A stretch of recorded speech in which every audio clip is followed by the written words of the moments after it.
जीवों को चेता दिया है और उन पंथ वालों को जो तमाम भारत और विश्व में पंथ लेके चल रहे हैं, जो 52 अक्षरी को ज्ञान देकर मोक्ष के मार्ग को ही अंतिम मार्ग बताते हैं, उसको इतना बहुत ही कबीर साहब के ज्ञान से कटाक्ष किया। और आज जितने भी पंथ चल रहे हैं वो तमाम पंथ आत्मज्ञान की तरफ, आत्मा आत्मा आत्मा ही सर्वोपरि है, अचल आत्मा के बिना मोक्ष संभव नहीं है, ये बात पूरे भारत के जीवों को गुरु जी ने जगह दी। और जो विवेकी हंस यहाँ विराजमान हैं, बैठे हैं, आज पधारे हैं, भगत दास सभी संगत, ये हमारी संगत है। हम इनके पुत्र हैं, आज गुरु शिष्य पिता के समान है। और आज उसकी रस्म को, हालांकि ये रस्म गुरु जी ने पिछले सत्संग में बताई थी कि गुरु शिष्य की कोई रस्म नहीं है, गुरु जी ने शब्द गुरु को ही गुरु बताया था। असली शब्द गुरु सुरत धुन चेला, ये बात ही गुरु जी ने हमें समझाई। और ये बात अब दूर दूर तक पंथों में लोगों को समझ में आ रही है और अन्य पंथ से निकल कर लोग गुरु जी के सत्संग से जुड़ने लगे हैं। ये गुरु जी का चरण धोवन, फिर सारे भक्तों के लिए चरणामृत। आज की शुभ बेला पर गुरु शिष्य के मिलन पर मैं दीपक हंस को कहूंगा कि वो ज्यादा मात्रा में चरणामृत बनाए, सारे भक्तों को वितरण किया जाए। और एक विशेष सूचना, जो भी भक्त रिजर्वेशन करा के आए हैं और उनका तत्काल शाम को टिकट है, तो उनके लिए ट्रेन में, अगर वो शाम को भोजन लेने में उनकी ट्रेन की वजह से लेट हो रहे हैं या जाने को तैयार है, तो उनके लिए टिफिन व्यवस्था की गई है, वो अपना टिफिन ले जाना भूले नहीं। और भंडारे की प्रसाद कोई भी जो भी भक्त ले जाना चाहेगा उसके लिए भी सारी सुविधा कर रखी है कमेटी की तरफ से।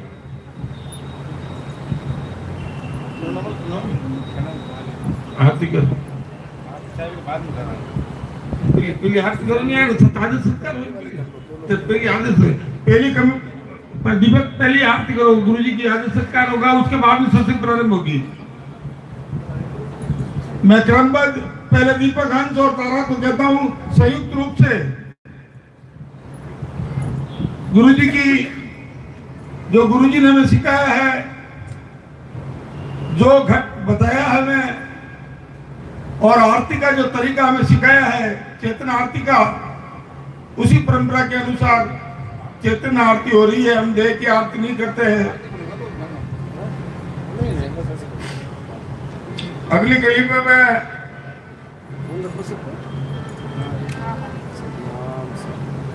इंद्रजीत भारसा, हेमंत गारू स्टेज पे आ जाए, ऋषिकांत हंस स्टेज पे आ जाए, पूनम चंद हंस स्टेज पे आ जाए, रामचंद्र भाटी स्टेज पे आ जाए। सबसे पहले मैं आग्रह करूंगा प्रबंधन कमेटी के अध्यक्ष जो कि हमारे बुजुर्ग हैं नंदलाल जी हंस, चेतना आरती से प्रारंभ करें। एक एक कार्यकर्ता का नाम आप कर दी। हाँ, आ जाए, कमेटी के मेंबर सारे आ जाए, लाइन पर क्रमबद्ध हो जाए।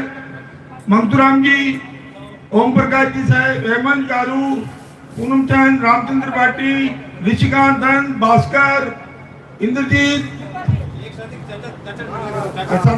दो करा दो। ये कमेटी के मेंबर दिन रात सेवा करके ये प्रोग्राम 1 महीने से प्रयास करता है। जब इस प्रोग्राम की सफलता प्राप्त करते हैं, कमेटी को हम धन्यवाद देते हैं हमारी तरफ से। और सारे भक्तों से समझ आते हैं कि आपकी सेवा में कोई कमी रह गई हो तो गुरुजी से शिकायत मत करना, मुझे कह देना।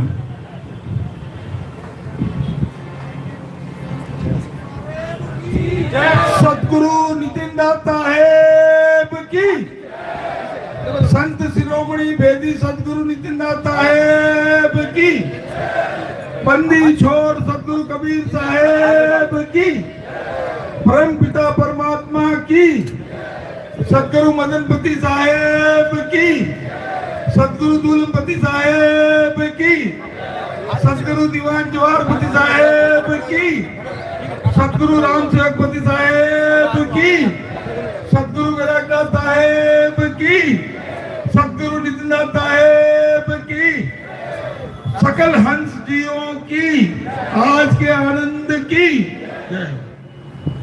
सीमा जी आप भी बता रहे हैं और इसी कमेटी के मेंबर है आप, और हमारे बाहर के मेंबर में राम सिंह जी को भी मैं आमंत्रित करूंगा कि आप आ जाए।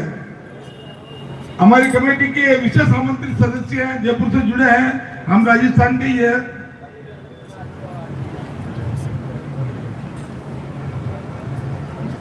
पुष्पेंद्र का दान आप अंतिम में गुरुजी के आप बॉडीगार्ड हो, बाउंसर हो।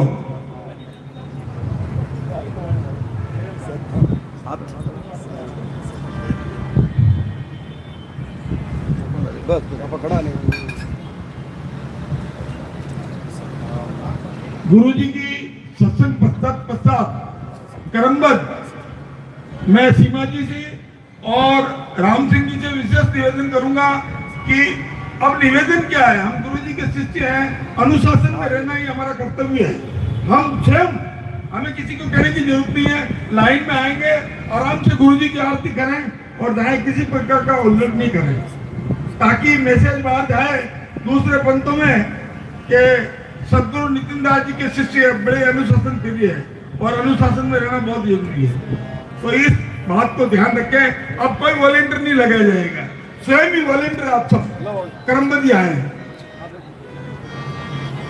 अब मैं गुरुजी से कभी प्रार्थना करूंगा कि आज इस गुरु शिष्य की मिलन की गुरु पूर्णिमा पर अपने श्रीमुख से हमको हमारा विवेक बढ़ाए, हमारा मार्गदर्शन करें। साहेब बंद की सत्ता।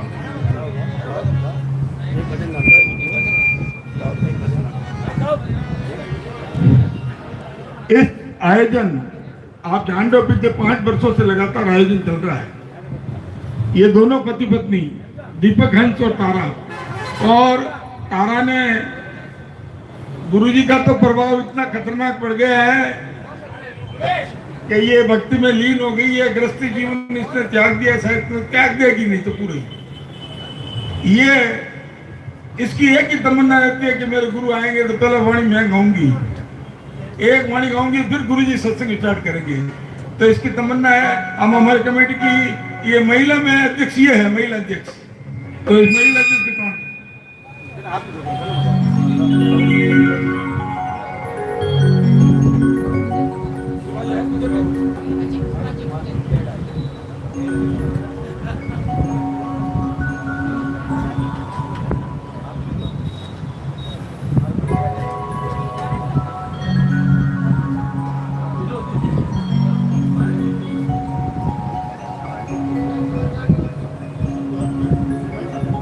Hello hello hello.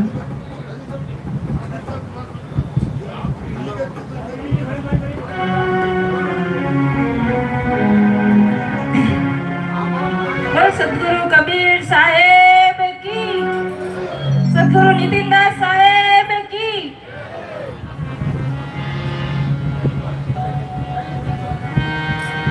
गुरुर् ब्रह्मा गुरुर्विष्णु गुरुर्देवो महेश्वरा, गुरु साक्षात् परब्रह्म तस्मै श्री गुरुवे नमः, तस्मै श्री गुरुवे नमः।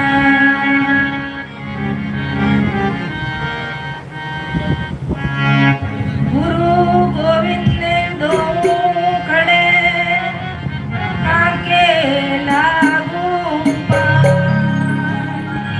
बलिहारी गुरु आपको जो गोविंदियो बता।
आज सया मोरियो सतगुरु आया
सतगुरुदेव की।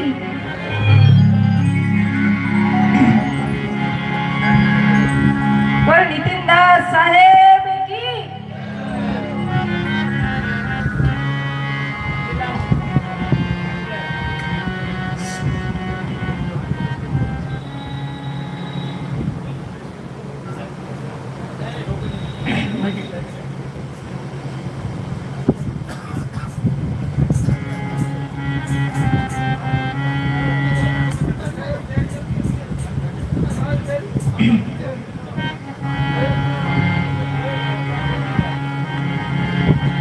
ओ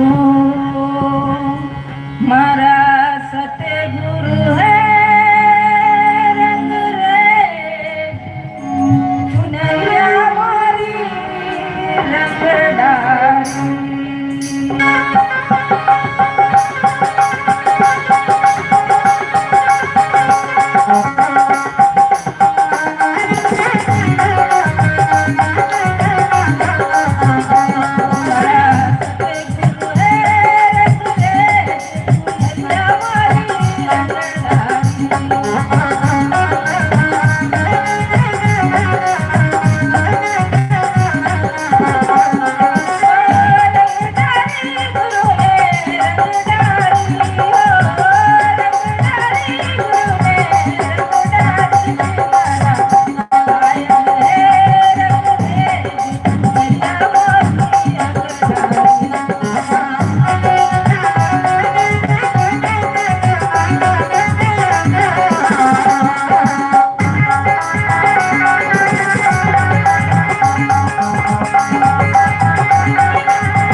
एक बार पुनः कबीर मूल ज्ञान प्रचार प्रसार समिति जोधपुर के तमाम पदाधिकारियों की तरफ से पधारे हुए सारे भक्त भाइयों और भक्त बहनों से ये निवेदन करूंगा कि पुनः मेरी ये विनती है कि अनुशासन स्वयं हमें रखना है। जैसे बीच में भी हम जब शोभा यात्रा लेके चल रहे थे तो गुरुजी को मैसेज करना पड़ा, हमारे पास ये मैसेज आया कि 2 की लाइन बना के चलो। इसका मतलब ये गुरुजी ने बात गाजियाबाद में, नोएडा में, दिल्ली में भी कई बार कही, लेकिन शायद हम भक्तों से बार बार भूल हो रही है, इस भूल को हम सुधारें और हमारे पंथ में सर्वप्रथम हम अनुशासन के तहत ही, चाहे चेतना आरती हो, चाहे शोभा यात्रा हो, चाहे जोधपुर में हो, चाहे भारत में किसी स्थान पे हो, 2 की लाइन गुरु जी का आदेश है, जब भी जाए ऑटोमेटिकली 2 की लाइन में चलें, ताकि इससे हमारे पंथ का भारत में नाम हो सके। और मैं अब परमादरणीय वेदी संत सदगुरु साहब से निवेदन करूंगा कि हमें आशीर्वाद रूपी दो।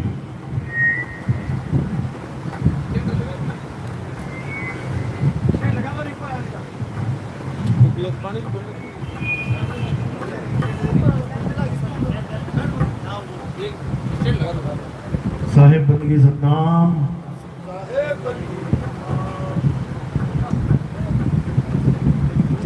तो आज गुरु पूर्णिमा के शुभ अवसर पे सारे भारतवासियों को, सर्व भगत समाज को मेरी तरफ से करोड़ों करोड़ बधाइयाँ, और मेरी परमात्मा से यही अरदास होगी कि जितने भी भगत इस भारत देश में अन्य अन्य पंथों में, अन्य अन्य संस्थाओं में जुड़े हुए हैं, उस परम पिता परमात्मा को पाने के लिए, उस अचल परमात्मा को प्राप्त करने के लिए, उन सबका ये जीवन सफल हो, सबको ये मूल ज्ञान समझ में आए, ये अनमोल जन्म जो इंसान जन्म मिला है जन्मों जन्मों के बाद, ये ऐसे ही ना चला जाए। तो अरदास करेंगे परमात्मा से कि ये आवाज जहां तक जा रही है, स्पीकर के माध्यम से, यूट्यूब के माध्यम से, या अन्य किसी सोशल साइट्स के माध्यम से, जहां तक भी आवाज पहुंच रही है, अरदास करेंगे परमपिता परमात्मा से कि सब जीवों का विवेक जागे, सबको समझ में आए कि अगर हम इस दुनिया में आए हैं, इंसान जन्म हमने धारण किया है, तो क्यों किया है। क्योंकि जब तक हमें अपने जीवन का मुख्य लक्ष्य ही नहीं पता होगा, तब तक हम कभी अपने जीवन को सफल कर ही नहीं सकते। तो आज गुरु पूर्णिमा का पर्व है। सब भक्तों को, जितने भी गुरुमुख हैं इस पूरे विश्व में, सबको अपने दिल की गहराइयों से बहुत बहुत बधाई हो मैं देना चाहूँगा। और जो निगुरे हैं, जिन्होंने अभी तक कोई गुरु धारण नहीं किया है, मैं उनको भी कहना चाहूँगा कि गुरु जरूर धारण करो। गुरु धारण करने का मतलब ये नहीं होता कि तुम सोचो कि हमें गुरु की क्या जरूरत है, या गुरु को हम भगवान कैसे मान लें। मुद्दा ये नहीं है, क्योंकि आज सारे गुरु भगवान बनने में लगे हुए हैं। गुरु का मतलब है ज्ञान। बचपन से लेके बुढ़ापे तक अगर कोई चीज हमें चाहिए, जिसके लिए हम पैसे तक खर्चते हैं, बच्चों को स्कूल में भेजते हैं, बड़े बड़े इंस्टीट्यूट में भेजते हैं, ज्ञान अर्जित करने के लिए। गुरु माने ज्ञान। और बिना ज्ञान के तो राम जी और कृष्ण जी की भी जीवन लीला देखो तो पूर्ण नहीं है। उन्होंने भी गुरु धारण किया। जब भगवान होके वो गुरु धारण कर रहे हैं, तो क्या एक इंसान को गुरु की जरूरत नहीं है? इस पे विचार करना है और अपने जन्म को सफल करने के लिए गुरु का ज्ञान प्राप्त करना है।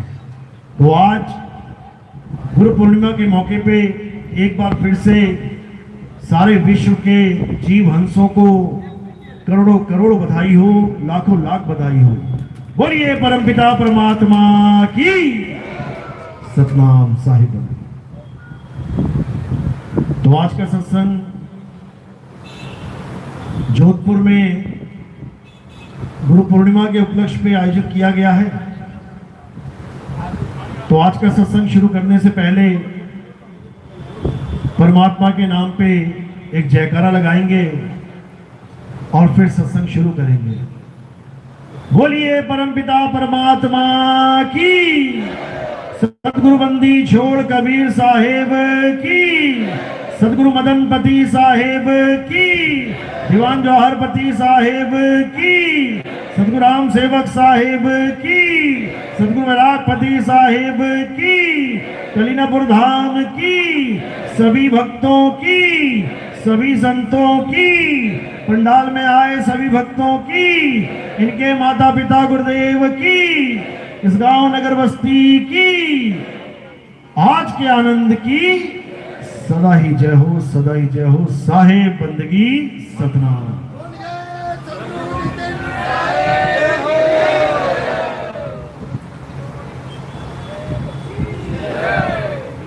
तो बंदी छोड़ की अपार कृपा से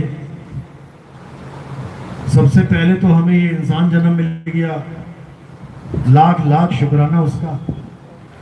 और उसके बाद हमें इतनी समझ भी आ गई कि गुरु धारण करना है,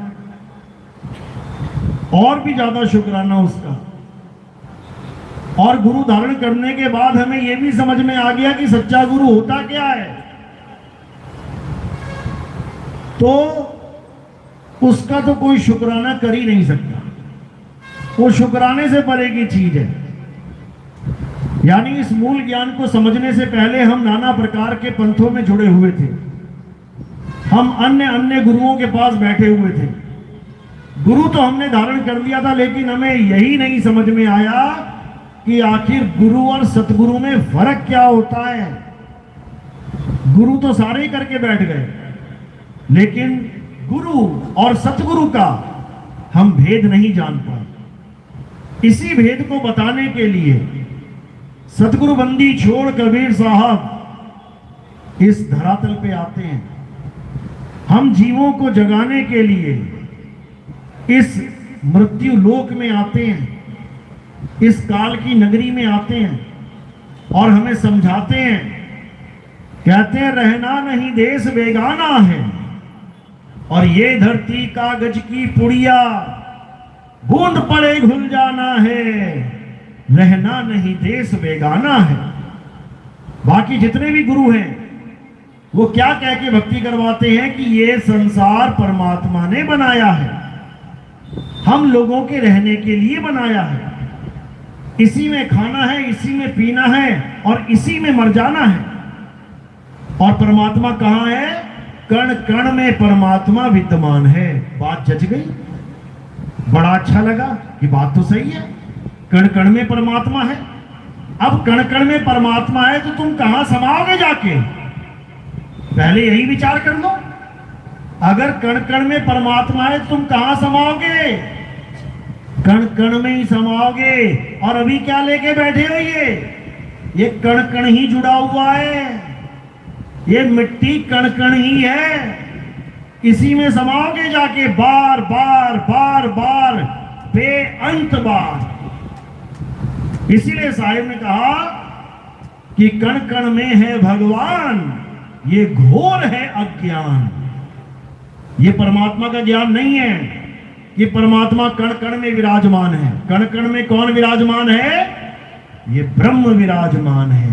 और कबीर साहब का ज्ञान ब्रह्म ज्ञान नहीं है, कबीर साहब का ज्ञान पार ब्रह्म ज्ञान है। ये बात सुनते ही ब्रह्म ज्ञानियों को खलबली मच जाती है। ये नितिन दास क्या बता रहा है? हम तो आज तक यही सुनते आए थे कण कण में परमात्मा है। मेरे भाई, कण कण में परमात्मा नहीं है, परमात्मा घट घट में है। दोनों में जमीन आसमान का अंतर है। कण तो तुम्हारे पैरों के नीचे भी आ रहे हैं, तो तुम अपने पैरों के नीचे परमात्मा को दबाते जा रहे हो क्या? तुम कभी जीवन में परमात्मा पे पैर नहीं रख सकते, क्योंकि परमात्मा इन पांचों तत्वों से न्यारा है। तुम्हारी पहुंच केवल 5 तत्वों तक हो सकती है, लेकिन 5 तत्वों से जो न्यारा है वहां तक कोई नहीं पहुंच सकता। पहुंचने का एक ही रास्ता है, तुम अपने सच्चे स्वरूप को जान जाओ, तब तुम खुद 5 तत्वों से न्यारे हो जाओगे और सीधे उस परम पिता परमात्मा में लीन हो जाओगे। जहां से सफर शुरू हुआ था वहीं जाके अंत हो जाएगा। लेकिन मेरे भाई, ये तब होगा जब तुम सत्य को परख लोगे। इसीलिए साहिब समझा रहे हैं, नीर छीर का करे निवेड़ा और कहे कबीर सो हंस है मेरा। इस दुनिया में 3 प्रकार का ज्ञान है, जीव ज्ञान, शिव ज्ञान और पीव ज्ञान। यानी जीव अवस्था, ब्रह्म अवस्था और पार ब्रह्म अवस्था। इन तीनों का ज्ञान ही पूरे संसार में फैला हुआ है। चाहे हिंदू ले लो, चाहे मुसलमान ले लो, चाहे सिख ले लो, चाहे ईसाई ले लो, किसी भी धर्म में, किसी भी पंथ में, किसी भी संप्रदाय में, कहीं पे भी चले जाओ तुम्हें यही ज्ञान मिलेगा, जीव और शिव का। यानी परमात्मा साकार है, परमात्मा निराकार है, परमात्मा सरगुण है, परमात्मा निर्गुण है। इसके अलावा तुम्हें और कुछ नहीं मिल सकता। इसी 2 प्रकार के ज्ञानों में सारा जगत उलझा पड़ा है। 2 पार्टियों में बट गया है, एक साकार पार्टी, एक निराकार पार्टी, यानी सरगुण और निर्गुण। और साहिब क्या कह रहे हैं, सरगुण निर्गुण द्वंद्व पसारा और दोनों पड़ गए काल की धारा। साकार मानने वाले और निराकार मानने वाले, ये दोनों ही काल के मुख में चले गए। यानी बार बार जन्मना, बार बार मरना, ये कभी समाप्त नहीं हो सकता। समाप्त कब होगा? अरे सरगुण निर्गुण दोनों से न्यारा और कहे कबीर सो राम हमारा। हमारा राम ना सरगुण साकार है, ना निर्गुण निराकार है। ये सरगुण साकार और निर्गुण निराकार ही अज्ञान है। इसी का खात्मा करने के लिए सतगुरुबंदी छोड़ कबीर साहब इस काल की नगरी में आते हैं, हमें भेद समझाते हैं कि तुम गलत जगह पे आ गए हो भाई। एक पल का भरोसा नहीं कब तुमसे ये शरीर छुड़वा लिया जाए। और इसका मतलब ये नहीं कि तुम्हारी रिहाई हो जाएगी, ये शरीर छुड़वाते ही तुम्हें दूसरा शरीर धारण करवा दिया जाएगा।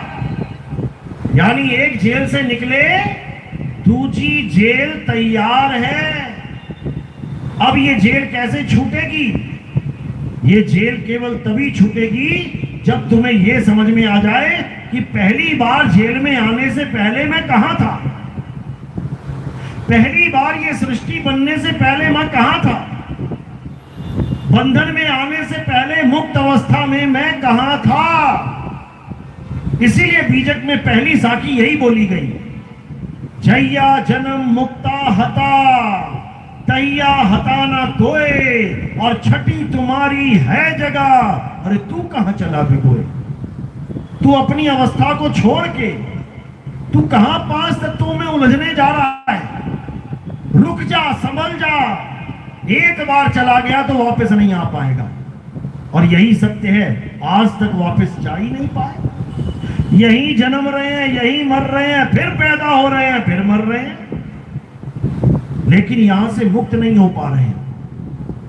तो अब कबीर साहब क्या समझा रहे हैं कि इस संसार से परे, इस 3 लोक से न्यारा एक ऐसा स्थान है जहां अगर तुम पहुंच गए फिर तुम्हारा आना जाना खत्म हो जाएगा, फिर तुम सदा सदा के लिए मुक्त हो जाओगे। और कहां रहोगे? 2 ही ऑप्शन है, या तो इस 3 लोक में रहो या फिर चौथे लोक में। 3 लोक से न्यारा साधो, 3 लोक से न्यारा। ऐसा देश हमारा साधो, ऐसा देश हमारा। उसी देश को कबीर साहब सतलोक कहते हैं। उसी का दूसरा नाम अलख लोक कहते हैं। उसी का तीसरा नाम अगम लोक कहते हैं। उसी का चौथा नाम अनामी लोक कहते हैं। ये 4 लोक नहीं है, ये उसी एक के 4 नाम हैं। जैसे जल, नीर, वाटर, तोय, पानी, ये 5 अलग अलग तत्व नहीं है, ये उसी एक तत्व के 5 नाम हैं। लेकिन माया ने क्या खेल खेल दिया? माया ने सारे अलग अलग लोक बना के, अलग अलग प्रकाश लगा के इस जीवों को उसी मायावी लोकों में उलझा दिया। सतलोक में सतपुरुष बना के बैठा दिया, सिंहासन पे विराजमान है, चवर हो रहा है। अलग लोक में अलग पुरुष बना के बैठा दिया, अगम लोक में अगम पुरुष बना के राजा बना के बैठा दिया, और अनामी पुरुष में अनामी लोक में अनामी पुरुष को बना के बैठा दिया। ये माया का खेल है, लेकिन ये बड़े बड़े संत नहीं समझ पा रहे हैं। कर नैनो दीदार महल में प्यारा है, ये वाणी पढ़ पढ़ के समझा समझा के इन लोगों ने ऐसा जाल बुन दिया माया का, और खेल ऐसा मजबूत कर दिया कि ये जीव निकल ही नहीं सकता। जबकि सारे लोगों की व्याख्या करने के बाद कबीर साहब ने सारे लोगों का खंडन भी कर दिया। क्या कहते हैं? अरे काया भेद किया निर्वारा, और ये सब रचना पिंड मंझारा, माया अवगति जाल पसारा, सो कारीगर भारा है। आज जितने भी पंथ चल रहे हैं, कोई कह रहा है मैं सतलोक ले जाऊंगा, कोई कह रहा मैं अलग लोक ले जाऊंगा, कोई कह रहा मैं अनामी लोक ले जाऊंगा। ये सब अज्ञान है। अगर तुम्हें गुरु कहीं ले जाने की बात कर रहा है किसी लोक में, तो समझ जाना वो अज्ञान है। तो कहां जाना है? 3 लोक का मतलब ये काया है, और चौथे लोक का मतलब तुम्हारा सत्य स्वरूप है। तो ये सुरता कहां जाएगी?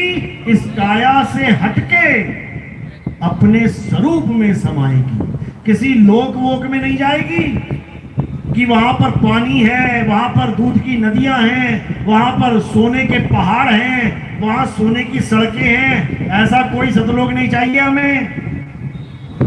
ये तो माया का लोक हो गया। ये सोना क्या है? माया। ये दूध दही क्या है? माया। ये पंच तत्व क्या है? माया। तो साहिब कह रहे हैं ना कहीं आना और ना कहीं जाना, आपे में आप समाना।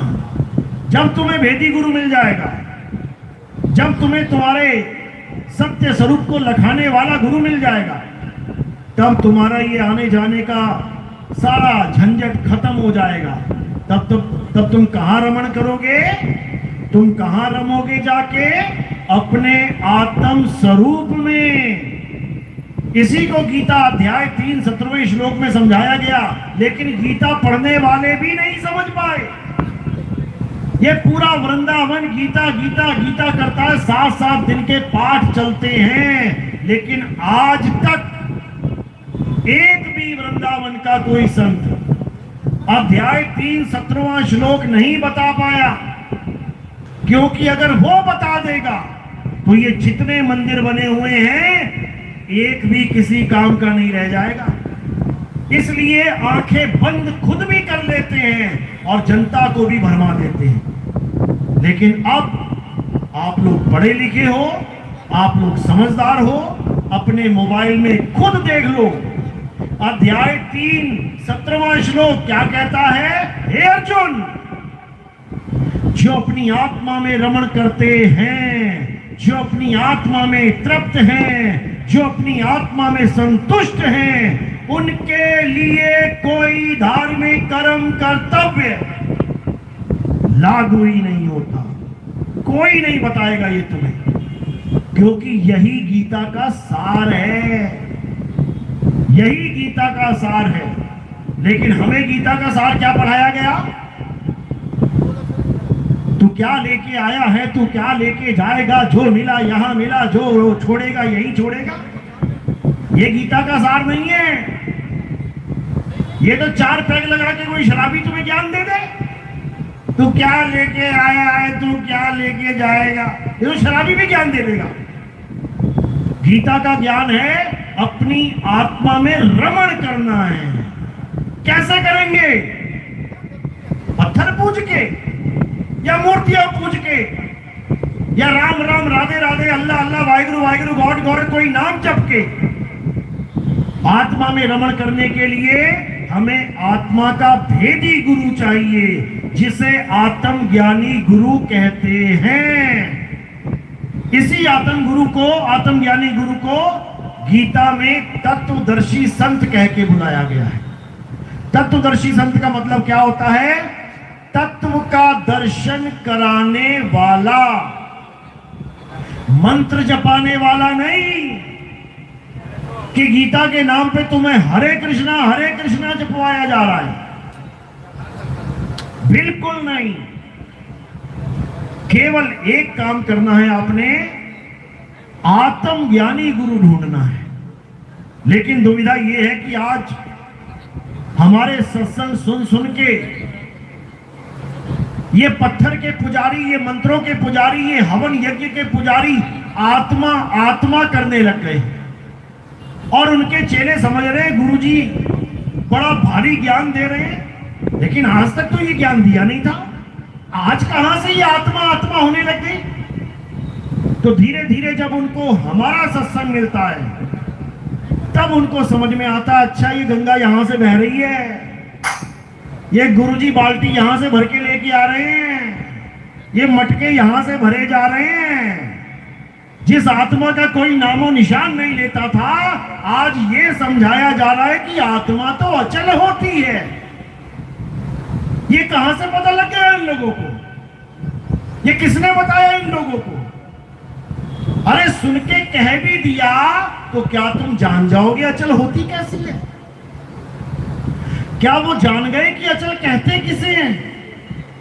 क्या वो जान गए कि अचल अवस्था होती कैसी है? और अचल के साथ कनेक्ट होने पर हमारी क्या अवस्था बनेगी, क्या ये सब जान जाएंगे? कभी नहीं जान सकते। इनका वो हाल है जो कबीर साहब कहते हैं, अरे करनी तज कथनी कथे, अज्ञानी दिन रात और कुकर समान भौकत फिरे, सुनी सुनाई बात। सुनी सुनाई बात पे तालियां बजानी बहुत आसान है, खूब तालियां बजवाते हैं लोग, लेकिन इससे किसी का कल्याण नहीं होने वाला। जब तक तुम्हें उस अचल का ज्ञान नहीं हो गया तब तक तुम अचल हो ही नहीं सकते। भले सालों साल तालियां बजवाते रहो, जब अंत समय आएगा तो ये जीव परेशान हो जाएगा। जब अंत समय आएगा इसकी हालत खराब हो जाएगी। जब अंत समय आएगा इसको इतना भी नहीं पता लगेगा करना है तो करूं क्या।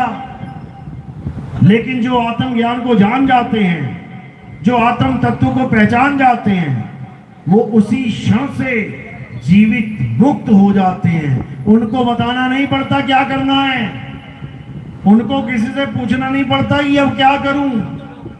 उनका गुरु उन्हें तत्व ज्ञान देके, पूर्ण भेद समझा के इस काया को कैसे छोड़ना है ये पूरा ज्ञान दे दिया जाता है। इसी को कबीर साहब समझा रहे हैं।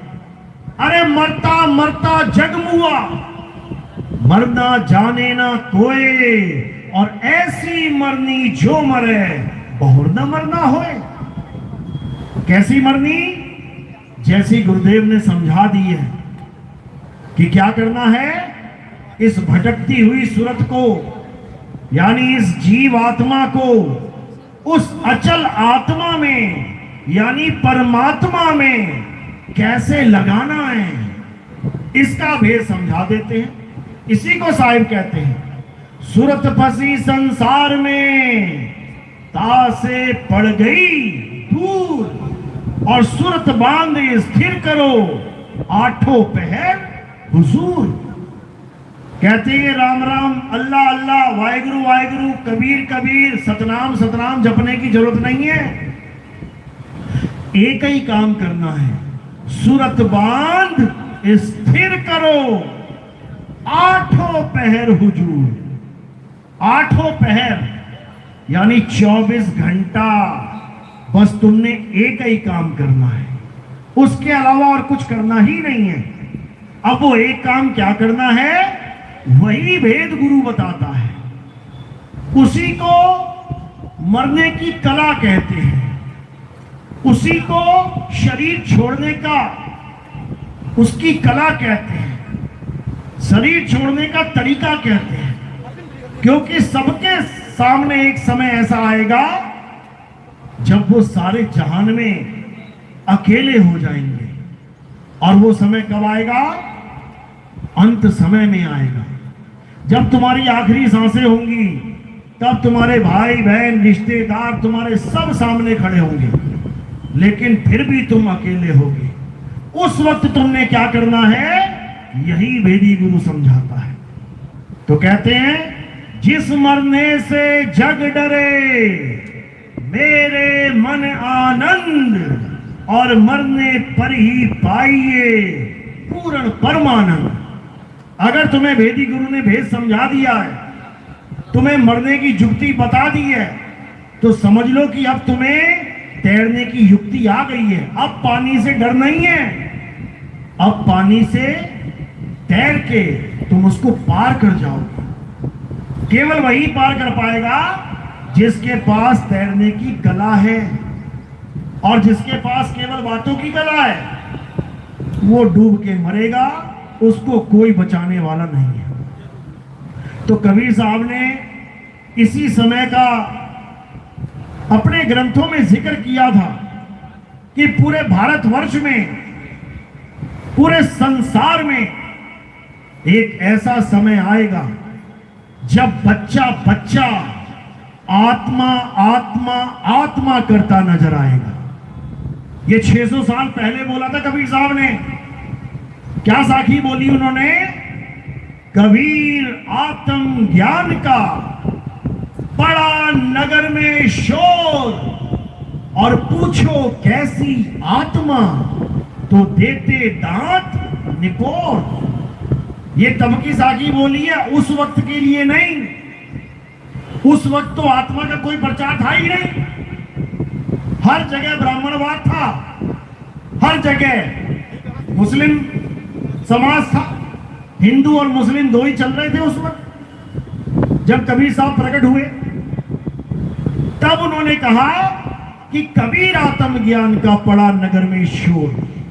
ये उस समय के लिए नहीं बोली गई थी, ये इस समय के लिए बोली गई थी। यूट्यूब खोलो और देखो आत्मज्ञानी कितने बने बैठे हैं। 2018 से पहले एक भी नहीं था जो ये बात करता था कि आत्मा को जानो, आत्म स्वरूप को पहचानो। सबके सब मंत्र देने में लगे पड़े थे, सबके सब पूजा पाठ करने में लगे पड़े थे, सबके सब हवन यज्ञ करने में लगे पड़े थे, सबके सब योग प्राणायाम करने में लगे पड़े थे। लेकिन आज बिना आत्मा के बात नहीं करता कोई। धीरे धीरे धीरे धीरे बच्चा बच्चा आत्मा को जानेगा, आत्मा का नाम सुन के दृढ़ हो जाएगा कि अगर इस दुनिया में कुछ सत्य है तो आत्मा है। लेकिन आत्मा का नाम जानने के बावजूद आत्मा का ज्ञान प्राप्त नहीं कर पाएगा। क्यों? क्योंकि बताने वाले ही नहीं जानते कि आत्मा होती कैसी है। ये सुना सुनाया ज्ञान सब सुना देंगे, लेकिन तत्व ज्ञान कोई नहीं बता पाएगा। इसीलिए दूसरी लाइन में साहिब ने बोला, पूछो कैसी आत्मा, देते दांत निपोर। यानी जहां पर भी तुम्हें आत्मा के बारे में कोई बताता मिले, तुम्हारा एक ही सवाल होना चाहिए, गुरुजी आत्म तत्व होता क्या है, कैसा होता है ये आत्म तत्व?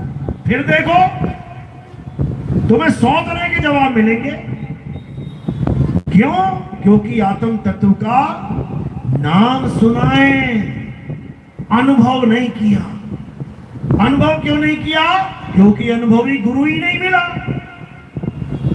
इसीलिए साहिब ने समझाया कि अनुभव ज्ञान बिना सब झूठा, और झूठी हाट लगाई। दुकान तो लगा के बैठ गए बेटा, लेकिन तुम आत्म ज्ञान ना तो खुद प्राप्त कर पाओगे और ना ही एक चेले को दे पाओगे। आत्मा आत्मा करने के बाद भी तुम राधे राधे ही रटोगे। आत्मा आत्मा करने के बाद तुम राम राम ही जपोगे। आत्मा आत्मा करने के बाद तुम अल्लाह अल्लाह वाहिगुरु वाहिगुरु ही करोगे, लेकिन आत्म तत्व को कभी जान नहीं पाओगे। इसीलिए बार बार कबीर साहब ने भेदी गुरु, भेदी किसका?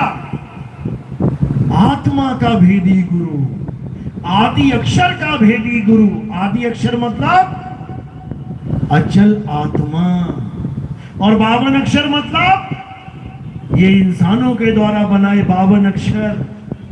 इन्हीं दोनों अक्षरों का भेद समझाते हुए क्या कहते हैं? सोई गुरु पूरा कहावे, जो 2 अक्षर का भेद बतावे। 2 अक्षर का भेद बतावे, ये 3, 4, 5 का नहीं, 2 अक्षर।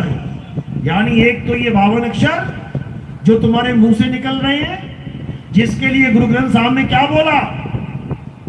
52 अक्षर लोकत्रय, सब कुछ इन्हीं माही, और ये आखर खिर जाएंगे, वो अक्षर इनमें नहीं। दोनों प्रकार के अक्षरों का भेद बता दिया, लेकिन इन लोगों की समझ में नहीं आ रहा। कहते जहां बोल तहां अक्षर आवा, यानी जैसे ही तुम कोई अक्षर बोलते हो, कोई भी नाम लेते हो, तो अक्षर सामने आता है। मुंह खोलते ही अक्षर सामने आ जाएगा। जहां बोल तहां अक्षर आवा, और जहां अक्षर तहां मन ना रहावा। कहते जहां पर वो अक्षर यानी अविनाशी, जहां वो आत्म सत्ता की बात चल रही है, वहां मन ना रहावा, क्योंकि ये अक्षर बोलने के लिए मन विराजमान है, तभी तो बोल रहे हो। मेरा मन कर रहा है मैं राम राम जपूं, ये मन ही तो कर रहा है राम राम जपने को। तो जहां बोल तहां अक्षर आवा, और जहां अक्षर यानी जहां अबोल तहां मन ना रहावा।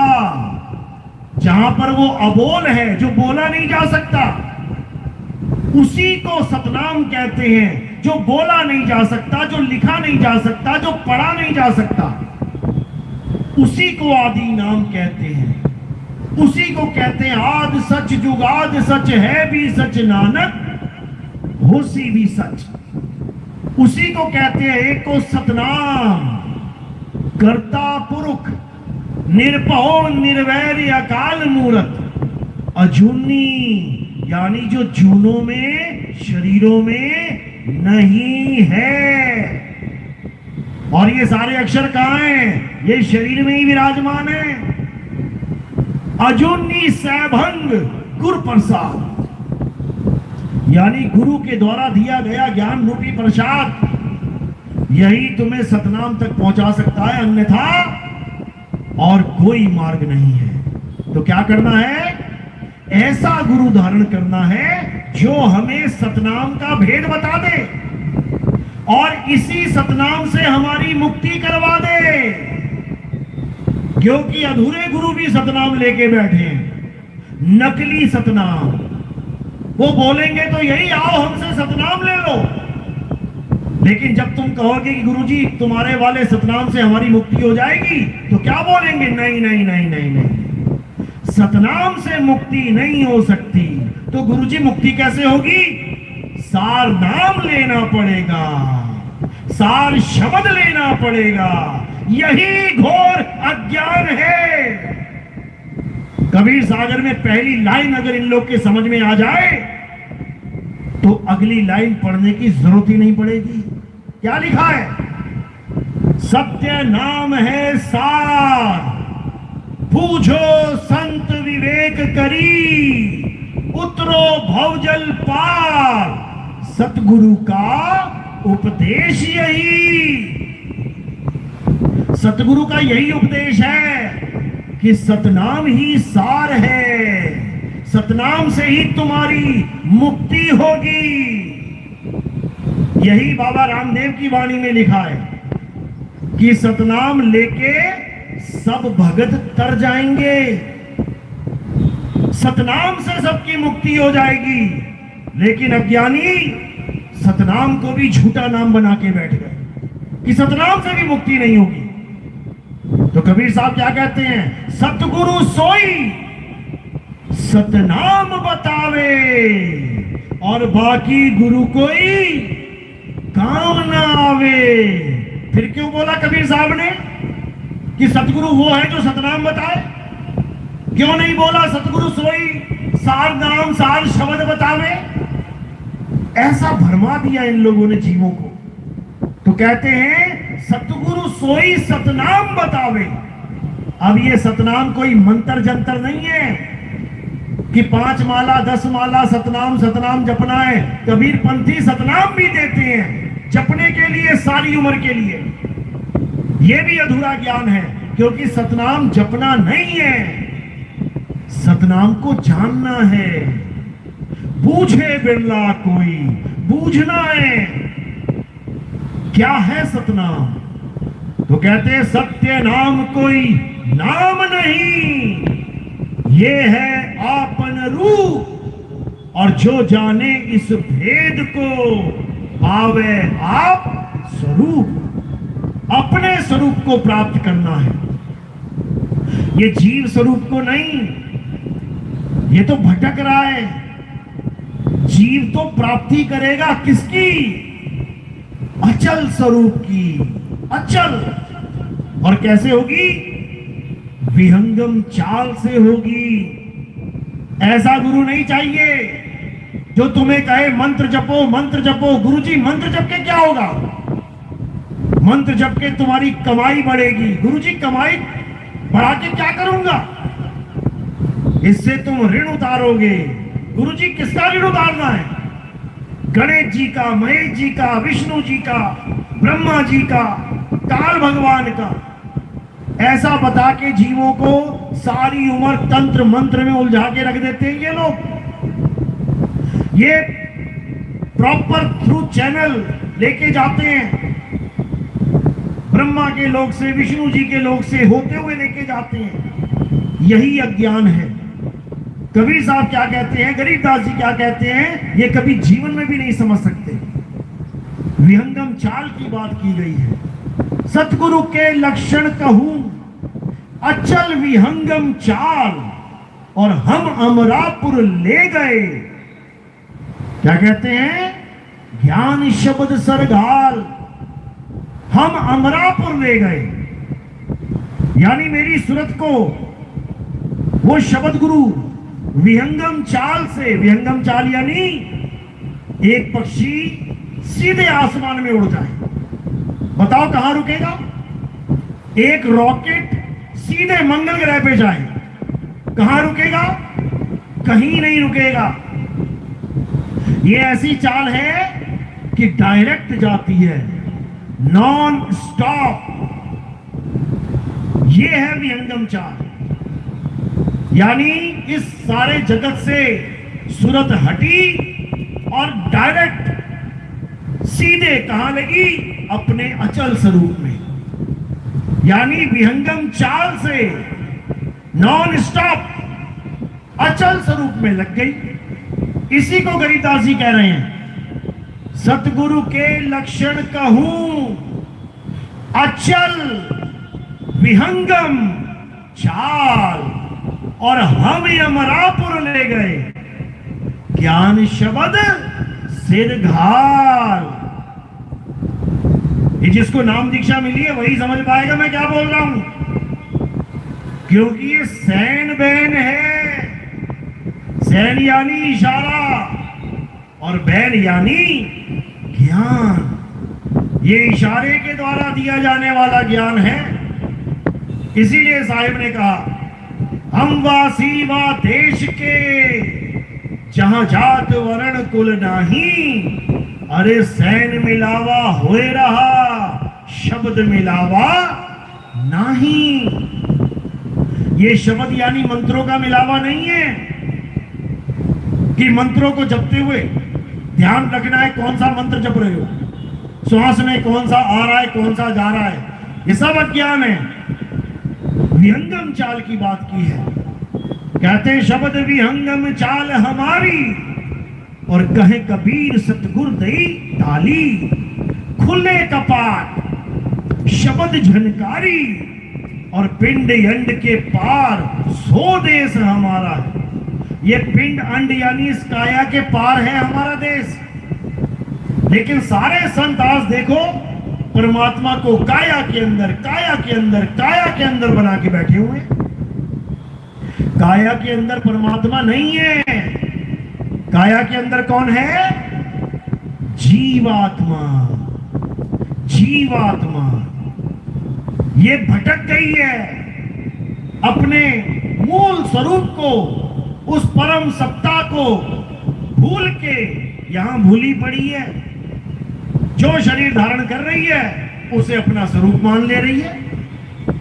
कुत्ते के शरीर में चली जाती है ये चेतना तो अपने आप को कुत्ता मान लेती है। बिल्ली के शरीर में चली गई, अपने आप को बिल्ली मान लिया।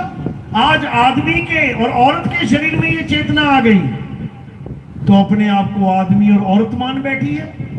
खुद को तो माना, अपने गुरु को भी, अपने भगवानों को भी, अपने देवताओं को भी आदमी औरत मान के बैठ गई। यही अज्ञान है, यही अज्ञान है। इसीलिए कबीर सागर पेज नंबर 3 पे ये वाणी दर्ज की गई है। क्या कहते हैं? अरे तुमसे कहूं मैं नाम विचारी, और ना वो ज्योत, ना पुरुष, ना नारी। यानी हे धर्मदास, ये जितना भी सारा संसार है ये ऐसे नामों को जप रहा है जो पुरुष और नारी के नाम हैं। राम पुरुष का नाम है, राधे राधे नारी का नाम है, हरे कृष्णा पुरुष का नाम है, सीता सीता नारी का नाम है। ये नारी और पुरुष के नामों में ही उलझ गए। और कुछ जो साकार को नहीं मानते वो ज्योति स्वरूपी में उलझ गए कि नाम क्या है? नाम तो प्रकाश है। अपने पंथों के नाम भी यही रख लिए, दिव्य ज्योति जागृति संस्थान। नाम ही ऐसा रख लिया कि बस समझ जाओ कि मैं क्या दिखा रहा हूं, ज्योति दिखा रहा हूं। अब यही कबीर साहब समझा रहे हैं, तुमसे कहूं मैं नाम विचारी और ना वो ज्योत। बताओ सारा पंथ खत्म हो गया कि नहीं हो गया? पुरुष ना नारी, ये सारे जाप खत्म हो गए कि नहीं हो गए? यानी निर्गुण और सरगुण से बिल्कुल पल्ला झड़वा देंगे कबीर साहब। और फिर किस नाम से जोड़ेंगे? सत्य नाम से जोड़ेंगे। उस सत्य नाम से जोड़ेंगे जो इंसानों ने नहीं बनाया है, जो इंसान के द्वारा नहीं बनाया जा सकता, जो सदा से था, सदा है, सदा रहेगा। उसका जन्म और मरण, उसका आदि और अंत होता ही नहीं है। इसीलिए बोला गया आदि अंत एको अवतारा, सोई गुरु समझो हमारा। मेरा गुरु वो नहीं है जो बनता और बिगड़ जाता है। मेरा गुरु शरीर नहीं है, मेरा गुरु आत्म देव है। और जो गुरु को शरीर मान लेता है वो कभी अपने स्वरूप को प्राप्त कर ही नहीं सकता, कभी नहीं कर सकता। जो अपने भगवान को शरीर मान लेता है वो कभी अपने आप को प्राप्त कर ही नहीं सकता। इसीलिए गीता में बार बार अर्जुन को समझा रहे हैं, हे अर्जुन, तू और मैं ये शरीर नहीं है। ये जितने भी राजा महाराजा तुझे दिखाई दे रहे हैं ये ऐसे नहीं है जैसे दिख रहे हैं। यानी पानी पानी को समझा रहा है। एक घड़े का पानी दूसरे घड़े के पानी को समझा रहा है कि हम दोनों घड़े नहीं हैं, हम पानी हैं। और ये जितने भी घड़े दिख रहे हैं ये वो नहीं है जो तू उसे समझ रहा है। ये सब शरीर हैं, हम तुम और ये सब पानी हैं। लेकिन कैसे पता लगेगा कि सामने वाला पानी है, सामने वाला आत्मा है? जब अपने आप को जानोगे, जैसे ही खुद को पहचान लोगे तुम्हें समझ में आ जाएगा कि मैं घड़ा हूं ही नहीं, मैं तो पानी हूं। अब सामने जितने भी घड़े बैठे हुए हैं सबके पानी का ज्ञान हो जाएगा। इसी को बोला है, सोई जाने जेह देव जनाई और जानत तुम ही हुई जाई। यानी उस आत्मदेव को जानने पर तुम आत्मा ही हो जाते हो, और जब तक आत्मदेव को नहीं जाना तब तक तुम शरीर ही बने रहते हो। तो ये ज्ञान कबीर साहब ने इस धरातल पे हम लोगों के लिए प्रसारित किया। और ये नहीं कि कबीर साहब ही समझा रहे हैं, हर ग्रंथ बता रहा है। मुसलमानों में देखोगे इसी आत्मज्ञान का नाम क्या दिया गया है? अनल हक। आप YouTube पे सर्च कर लेना, मोबाइल में लिख लेना अनल हक। क्या मतलब है इसका? इसका यही मतलब है कि मैं आत्मा हूं। यानी मुसलमान फकीर भी यही समझा के गए हैं हमें कि हम शरीर नहीं आत्मा हैं। गोल्डन टेम्पल का नाम सुना है आपने, श्री हरमंदिर साहब का? क्या आपको पता है कि उसका नींव पत्थर किसने रखा था? मुसलमान ने। क्या नाम था उसका? मियां मीर। एक पंडित जी से क्यों नहीं रखवाया? मुसलमान से क्यों रखवा दिया? क्योंकि वो मुसलमान आत्मज्ञानी थे, आत्मज्ञान का प्रचार होता था। बाबा बुल्ले शाह आत्मज्ञानी थे। क्या कहते हैं? कहते हैं ना मैं भेद मजबदा पाया, यानी मैंने कोई भी भेद नहीं डाला मजहब का कि हिंदू है कि मुसलमान है कि क्या है क्या नहीं। हटाओ इसको। ना मैं भेद मजबदा पाया और ना मैं आदम हब्बा जाया।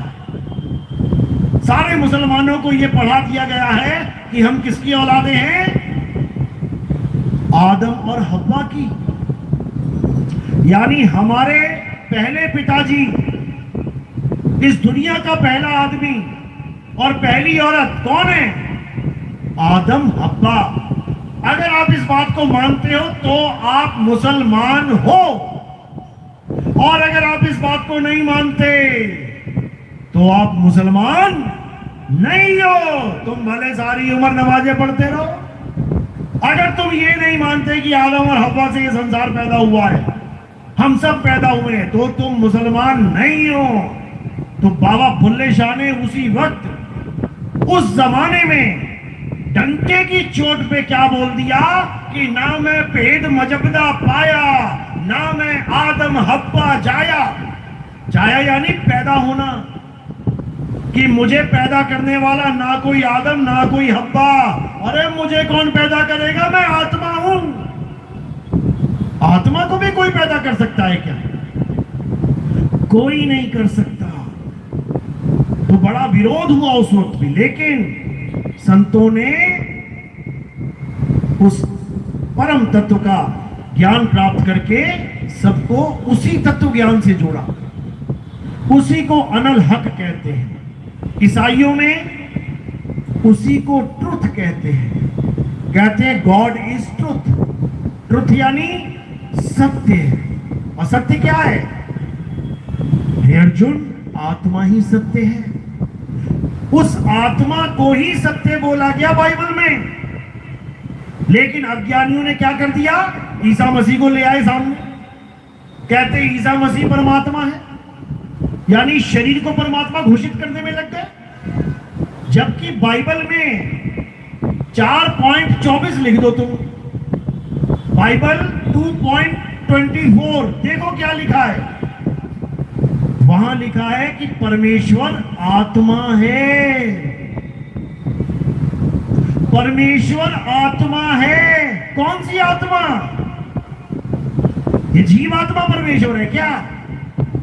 ये जो 84 में धक्के खा रही है जीवात्मा, इसको परमेश्वर बोला क्या? अचल आत्मा को परमेश्वर बोला है। परमेश्वर अचल आत्मा है। इसी अचल आत्मा को होली स्पिरिट कहते हैं। होली स्पिरिट यानी पवित्र आत्मा, जिसमें कोई मिलावट ना हो, इसी को खालसा कहते हैं। सिखों में जो सुना होगा आपने, खालिस्तान बनाना है, खालिस्तान बनाना है। ये खालिस्तान कोई जगह का नाम नहीं है, ये हम सबको खालिस बनाना है, जीवात्मा से अचल आत्मा बनाना है। इसको कहते हैं खालिस हो जाना। राज करेगा खालसा, आकी रहे ना कोई। यानी जो खालिस हो जाएगा वही राज करेगा। और राज कहां बैठ के किया जाता है? सिंहासन पे। सिंहासन लगा हुआ है, लेकिन तुम्हें चढ़ना ही नहीं आता। तुम जमीन पे धक्के खा रहे हो, मिट्टी में लोटपोट हो रहे हो, और परमात्मा का सिंहासन अचल अवस्था में लगा पड़ा है। इसी को कबीर साहब ने बताया, अब तो जाए चढ़े सिंहासन और मिले हैं सारंग पानी, राम कबीरा एक भय हैं। ये जो हाथ का निशान है ना, यही है राम कबीरा। राम कहां है? ये राम है। और कबीरा कहां भटक रहा है? ये है। किसके साथ भटक रहा है? ये 3 गुणों के साथ भटक रहा है। तो राम कबीरा एक भय है और कोई ना सके पहचानी। अब उसे कोई नहीं पहचान सकता, क्योंकि जो तू सो हम। अब हम दोनों एक हो गए हैं। कैसे एक हो गए हैं? अरे तो ही मोही, मोही तो ही अंतर कैसा, कनक कटिक जल तरंग जैसा। जैसे सोने का आभूषण पिघला के सोने में ही चला जाए, जैसे पानी की लहर पानी में ही मिल जाए। अब कौन पहचानेगा उसे? कोई नहीं पहचान सकता। इसी को गुरु ग्रंथ साहब में बोला गया, आत्मा परात्मा एको करे, अंतर की दुविधा अंतर मरे। तो जो गुरु होता है वो दुविधा को खत्म कर देता है, वो अज्ञानता को खत्म कर देता है, वो ऐसी बंदगी देता है कि ये जीव ही जगदीश हो जाता है। तो क्या कहते हैं? हरे कोटि तो ब्रह्मा भय और कोटि भय ईश, साहिब तेरी बंदगी से ये जीव होए जगदीश। किसी का नाम नहीं जपना है, जिसका नाम जपना चाहते हो वैसा हो जाना है, कल्याण हो जाएगा। लेकिन अज्ञानतावश ये जीव कभी समझ ही नहीं पाता। लेकिन घबराने की जरूरत नहीं है। अब वो समय आ गया है जिसके लिए हर ग्रंथ में पहले से ही भविष्यवाणियां कर रखी हैं। हिंदू धर्म में बता रखा है कि 9 अवतार हो चुके हैं, एक 10वां अवतार आएगा और सारे संसार को सनातनी बना देगा। सनातनी, इसका मतलब यह नहीं है कि सारे संसार को पूजा पाठ में लगा देगा, सारे संसार की चोटियां रखवा देगा, सारे संसार के हाथ में घंटियां पकड़ा देगा। सनातनी बनाएगा। सनातनी, सनातनी क्या होता है? अध्याय 2 24वां श्लोक, हे अर्जुन, ये आत्मा छेद्य है, अशोष्य है, अदाह है। ये आत्मा अचल है, सदा स्थिर रहने वाली है। ये आत्मा पुरातन है, ये आत्मा ही सत्य सनातन है। यानी तुम्हें सत्य सनातन अचल आत्मा का ज्ञान देने वाला आएगा और सारे संसार को सनातनी यानी अचल आत्मा ही बना देगा। यही मुसलमानों के ग्रंथ में बोला गया। कहते हैं 1400 साल पहले मोहम्मद साहब अरब देश में खड़े होकर हिंदुस्तान की तरफ मुंह करके घंटों घंटों खड़े रहते थे। वहां पे क्या लिखा है? मशरक, यानी मशरक यानी पूर्व दिशा की तरफ। अरब देश से जब पूर्व दिशा की तरफ खड़े होगे तो हिंदुस्तान की तरफ आएगा तुम्हारा चेहरा। लोगों ने उनसे पूछा कि ए नबी, तुम घंटों घंटों खड़े रहते हो, पूरब दिशा की तरफ देखते रहते हो, ऐसा क्या है वहां? तब क्या बोले उस समय कि मुझे हिंदुस्तान की तरफ से एक खुशबू आती है, अमन की खुशबू आती है, ज्ञान की खुशबू आती है, चैन की खुशबू आती है। एक ऐसा मुहिम चलेगा, एक ऐसा आंदोलन चलेगा जिसका नाम क्या बताया उन्होंने? गजवाए हिंद। उन्होंने कहा हिंदुस्तान की धरती से एक ऐसा मुहिम छिड़ेगा, एक ऐसा ज्ञान चलेगा जो सारे संसार में फैल जाएगा और सबको मुसलमान बना देगा। समझो, मुसलमान का मतलब ये नहीं कि टोपियां पहना देगा सबको, मूछें उड़वा के दाढ़ियां रखवा देगा सबकी। मुसलमान दो शब्दों से बना है, मुसल्ला प्लस ईमान, यानी वो दो चीजों का ज्ञान समझा देगा। सबसे पहले तो ईमान बताएगा कि ईमानदार बन जाओ, और उसके बाद मुसल्ले पे खड़े कैसे होना है, यानी असली नमाज पढ़ना सिखा देगा। ये 52 अक्षरी नमाज छूट जाएगी। ये बोला गया है, और यही ईसाइयों में समझाया गया कि ये मत सोचो कि ईसा मसीह खत्म हो गए हैं, वो वापस आएंगे। उसका नाम रखा है सेकंड कमिंग। ईसा मसीह दोबारा आएंगे, घोड़े पे बैठ के आएंगे, हाथ में लोहे की तलवार लेके आएंगे। यही इमाम मेहदी के लिए बोला गया, घोड़े पे बैठ के आएंगे, हाथ में तलवार लेके आएंगे। यही कल्कि अवतार के लिए बोला गया, घोड़े पे बैठ के आएंगे और हाथों में तलवार लेके आएंगे। लेकिन कोई नहीं समझ पाया कौन सा घोड़ा और कौन सी तलवार। ये बुद्धि का घोड़ा है, यानी तुम्हारी जो बुद्धि में जंग लग गया है, उस घोड़े को दौड़ाएंगे, तुम्हारी बुद्धि काम करने लग जाएगी, और साथ में विवेक की तलवार दे देंगे। उस तलवार से तुम सत्य और असत्य का निबेड़ा करते जाओगे, असत्य को काटते जाओगे और सत्य को अपनाते जाओगे। यही बात महात्मा बुद्ध के ग्रंथों में दर्ज है कि एक बुद्ध तो आगे चले गए, एक बुद्ध और आएगा, जिसका क्या नाम बताया? मैत्रेय बुद्ध।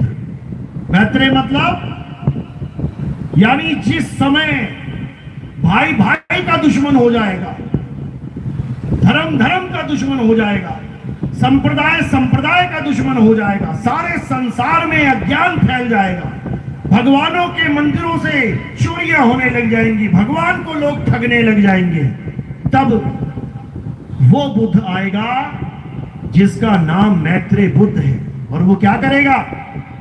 वो सबकी दोस्ती करवा देगा, वो हिंदू मुस्लिम सिख ईसाई सबको एक करने का ज्ञान समझा देगा, वो सारे भेदभाव को मिटा देगा, ऊंची जात नीची जात छोटी जात सब खत्म कर देगा, सबको आत्म तत्व से जोड़ देगा, सबको आत्म ज्ञानी बना देगा।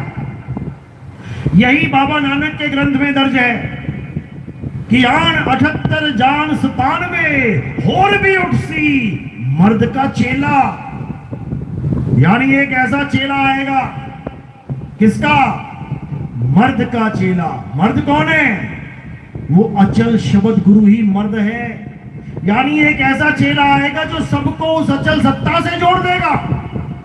इसी को बोला गया है शब्द गुरु सूरत धुन चेला, यानी वो तुम्हें ऐसे गुरु का ज्ञान दे देगा जिसके ना हाथ है, ना पैर है, ना आंख है, ना बाल है, ना खाल है। वो कौन है? वही शब्द गुरु है, जिसके लिए कबीर साहब ने समझाया था, अरे जग मर्यादा कारणे ये गुरु किया रामानंद, शब्द हमारा गुरु है और सदा हमारे संग। ये जो रामानंद जी को गुरु जी बना रखा है मैंने, केवल इसलिए बनाया है क्योंकि जग मर्यादा है। अगर मैं किसी को ज्ञान समझाऊंगा तो मुझसे भी पूछा जाता है तुम्हारा गुरु कौन है, इसीलिए मुझे गुरु बनाने की जरूरत पड़ी, नहीं तो हम स्वयं ही गुरु हैं, हमें किसी गुरु की जरूरत नहीं है। लेकिन जग मर्यादा कारणे गुरु किया रामानंद, ये कबीर साहब की वाणी है।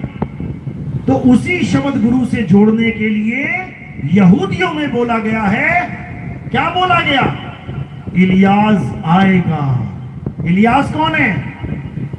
यहूदियों का एक संत है जो कहते हैं मरा नहीं, गायब हो गया। गायब हो गया? गायब कैसे हो गया? दोबारा आने के लिए उसकी लाश नहीं मिली किसी को भी। तो ये अभी तक इंतजार हो रहा है वहां पे कि इलियास आएगा और क्या बताएगा, ये भी समझा रखा है कि जब इलियास आएगा तो वो सारे संसार को यहोवा का ज्ञान दे देगा। इसका मतलब ये नहीं कि राम राम छोड़ो और यहोवा यहोवा यहोवा जपने लग जाओ। यहोवा का मतलब समझा देगा। यहोवा का मतलब क्या है? यहोवा, मैं वो हूं जो मैं हूं, यानी तत्व ज्ञान बता देगा, तुम्हें तुम्हारा स्वरूप बता देगा। मैं वो हूं जो मैं हूं, यानी मैं ये शरीर नहीं हूं, क्योंकि ये मैं नहीं हूं। ये मैं छोड़ दूंगा एक दिन। ये बाल, खाल, आंख, कान, नाक, हड्डी, मांस, मज्जा, खून, ये मैं नहीं हूं। क्यों? क्योंकि मैं एक दिन ये छोड़ दूंगा। तो मैं क्या हूं? आत्मा हूं। इसी आत्मज्ञान को यहोवा कहते हैं। ये ज्ञान देगा वो और सारे संसार को एक कर देगा। और वो समय अब आ गया है, आ गया है। धीरे धीरे धीरे धीरे करके जितने विवेकी हंस हैं पूरे विश्व में, ये सब जागेंगे और एक परमपिता परमात्मा को याद भी करेंगे, प्राप्त भी करेंगे। क्योंकि जिसको तुम याद करोगे तुम वैसे ही हो जाओगे। ये आत्मा का गुण है, ये इस जीवात्मा का गुण है। ये जिसको याद करेगी, जिसको ध्याएगी, वैसी ही हो जाएगी। इसीलिए बोला गया जहां आसा वहां वासा। तो क्या करेगा कल की अवतार? क्या करेगा? जितने भी नाम बताए गए वो क्या करेंगे? वो तुम्हें तुम्हारा स्वरूप लखा देंगे। शरीर मत मान लेना गलती से भी, किसी भी अवतार को शरीर नहीं है। अरे वो तुम्हें तुम्हारा शरीर, तुम्हें तुम्हारे शरीर से अलग करने आ रहे हैं। तुम उसको शरीर मान के बैठ जाओगे तो तुम्हारा कल्याण नहीं होगा। इसीलिए अब केवल एक वस्तु को याद रखना है और उस वस्तु को प्राप्त करना है। और जो ये कहते हैं कि उसको प्राप्त नहीं कर सकता कोई, आत्मा की प्राप्ति नहीं हो सकती, ऐसा कहने वाले भी बैठे हैं, तो उनको मीराबाई का ये भजन सुना देना। पायो जी में नाम रतन धन पायो। जब उसको मिल गया तो तुम्हें भी मिल सकता है। बस इतना सा भेद है। समझ में आ गया तो बहुत अच्छी बात है, नहीं तो 84 तैयार है जाने के लिए, रेडी रहना। तो क्या करना है?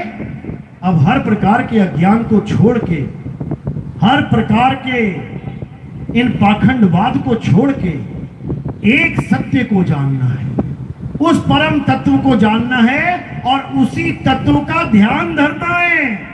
नाम नहीं जपना। साहिब समझा रहे हैं, अरे श्वासा की कर सिमरनी और कर अजपा का जा, अजपा का जा। यानी मैं तुम्हें कहूं ऐसा नाम जपो जिसे जपा नहीं जा सकता। तुम कहोगे क्या मजाक कर रहे हो गुरुजी, ऐसा कैसा नाम है जिसको जपा नहीं जा सकता? वो यही है, वो यही आत्म तत्व है। इसी को सतनाम कहते हैं। यही वो नाम है जो अजपा है और इसी का जाप करवाना है, यानी इसी में ध्यान लगवाना है। तो कह रहे श्वासा की कर सिमरनी और कर अजपा का जाप। अरे परम तत्व का ध्यान धर, सो हम आपे आप। किसका ध्यान धरना है? परम तत्व का। लेकिन तुम ध्यान धर नहीं पाओगे बिना गुरु के, क्योंकि बिना गुरु के तुम केवल उस चीज का ध्यान कर सकते हो जो तुमने देखी है या जिसकी तुम कल्पना कर सकते हो। तुम उस तत्व का ध्यान नहीं कर सकते जो तुमने कभी देखा ही नहीं है, जिसके बारे में तुम जानते ही नहीं हो। उसका ध्यान कैसे करना है, यह केवल भेदी गुरु समझाता है। और जब भेदी गुरु समझा देता है तो इस जीवात्मा को परमात्मा का भेद समझ में आ जाता है। इसको पता लग जाता है कि आखिर ये मुक्ति होगी तो कैसे होगी, और उसके बाद ये सारे बंधनों से दूर होके उस निर्बंध की साधना में लग जाता है।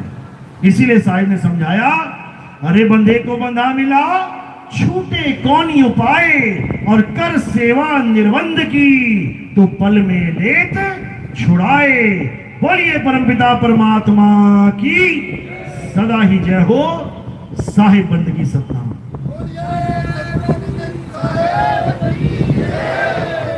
तो आज का सत्संग यही समाप्त करते हैं और फिर से एक बार अरदास करते हैं कि पूरा भारत ही नहीं, पूरा विश्व इस मूल ज्ञान को समझे, इस मूल ज्ञान को जाने, इस मूल ज्ञान का अनुभव करे, तब हम सब मुक्त होंगे।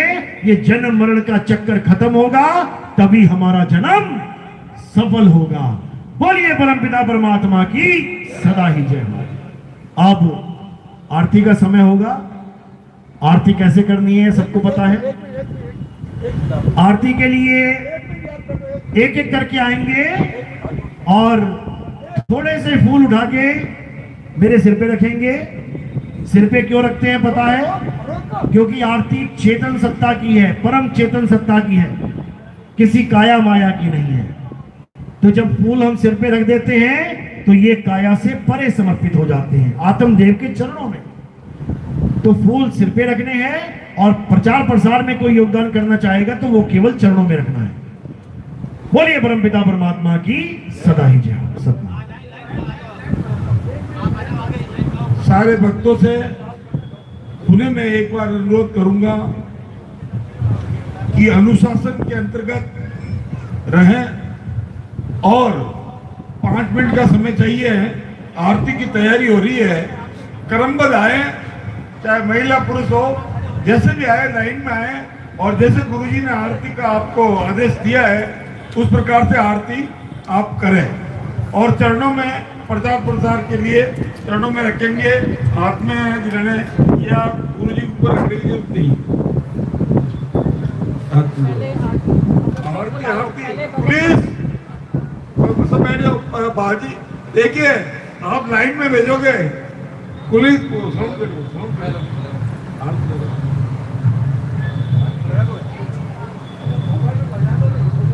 बजा रहे आप लाइन भेज। आरती तैयारी तो कर ले, कार्य की आरती फूल रख ले। अरे छोड़ करते जाए, एक एक अटूज करा दे। आरती पूरा नहीं दिया नहीं। हाँ तू बैठो बैठो बैठो बोले बैठो चो बेटा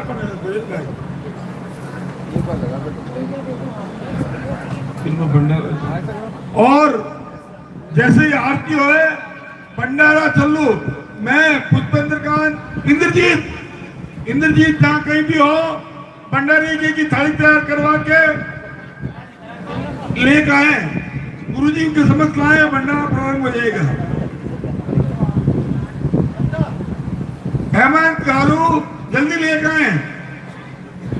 वो आपको भंडारे की कार्य